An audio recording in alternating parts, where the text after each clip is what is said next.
നമസ്കാരം. ചിങ്ങമാസത്തിൽ മലയാളി മങ്കമാരുടെ ഏറ്റവും ഫേവറേറ്റ് ഫ്ലവറായ മുല്ലപ്പൂ കൃഷിയിടത്താണ് നമ്മളിപ്പോൾ നിൽക്കുന്നത്. നമ്മുടെ വീഡിയോയിലൂടെ കാണുന്നത് ഇതേതാണ്ട് 2-3 ഏക്കർ സ്ഥലത്താണ് ഈ കൃഷി ചെയ്തിട്ടുള്ളതായിട്ട് നമുക്ക് കാണാൻ സാധിക്കുന്നു. ഒന്നും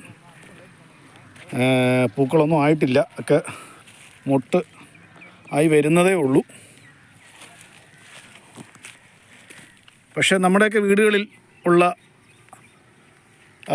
മുല്ലപ്പൂവിൻ്റെ ചെടിയും നമ്മുടെയൊക്കെ വീടുകളിൽ ഈ സാധനം വെച്ച് വളർത്താറുണ്ട്.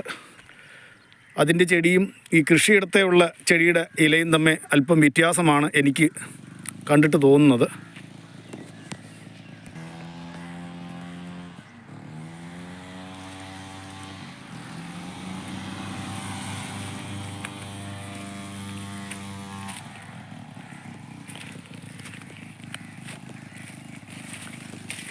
ഇനിയും ഏതാണ്ട് ഒരാഴ്ചയും കൂടെ കഴിഞ്ഞാൽ ചിലപ്പം എല്ലാ ചെടികളിലെയും പൂക്കൾ റെഡിയാവും എന്നാണ് ഇവിടെ പാടത്ത് പണിയെടുത്ത കർഷകൻ എന്നോട് അറിയിച്ചത്.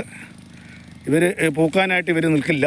പൂർണ്ണ വളർച്ച എത്തിയ മൊട്ടുകളാകുമ്പോൾ തന്നെ ഇവർ അത് വിളവെടുക്കുന്നതാണ് ഇവരുടെ രീതി.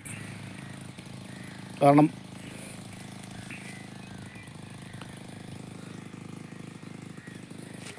മുട്ടുകളായിട്ട് വിളവെടുത്താലേ ഉള്ളൂ 1-2 ദിവസത്തേക്കിത് വിപണിയിലെത്തി കച്ചവടം ചെയ്യാനുള്ള ഭാവത്തിലേക്ക് ആവുകയുള്ളൂ.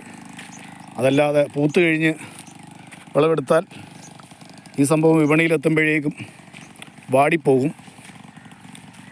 അടുത്ത ആഴ്ച അവസാനത്തോടുകൂടി ഇതിൻ്റെ വിളവെടുപ്പിലേക്കുള്ള ഭാഗം ആകും. ഏകദേശം 10 ദിവസം ഗ്യാപ്പാണ് അവർ പറഞ്ഞിരിക്കുന്നത്. 90% ചെടിയിലും മൊട്ടുകൾ ആയിക്കഴിഞ്ഞു. ഇനിയിപ്പോൾ അതിൻ്റെ പൂർണ്ണ വളർച്ചയിൽ എത്തുക എന്നുള്ളതാണ് ഇനിയത്തെ ഇതിൻ്റെ പരിചരണം. ഞാൻ ചോദിച്ചത് എങ്ങനെയാണ് പൂർണ്ണ വളർച്ചയിൽ എത്തുക, എല്ലാം ഒരേ സമയം തന്നെ പരുവപ്പെടുന്ന ഏത് രീതിയിലാണ് എന്ന് ചോദിച്ചപ്പോൾ അതിനൊക്കെ ഓരോ മരുന്നുണ്ടെന്നാണ് അവർ പറയുന്നത്. കടിച്ചു കഴിയുമ്പോഴത്തേക്കെല്ലാം ഒരേപോലെ ഉഷാറാവും.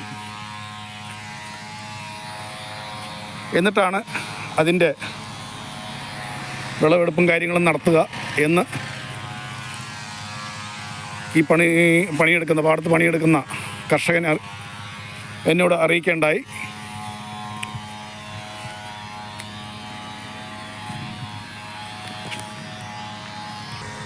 ഈ കാണുന്നത്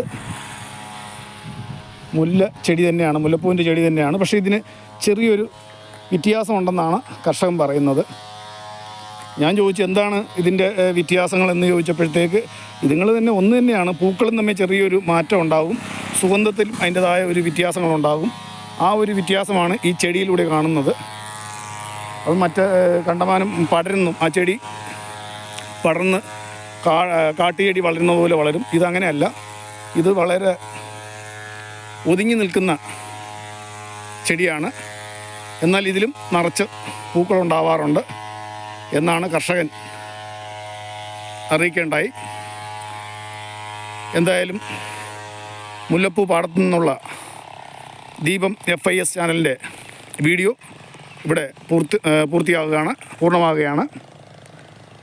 ഈ ചാനലിലെ പരിപാടി ഇഷ്ടപ്പെടുന്ന പ്രേക്ഷകർ ലൈക്ക് ചെയ്യുക, ഷെയർ ചെയ്യുക, സബ്സ്ക്രൈബ് ചെയ്യുക. മറ്റൊരു വീഡിയോയിലൂടെ നമുക്ക് വീണ്ടും കാണാം. നന്ദി, നമസ്കാരം.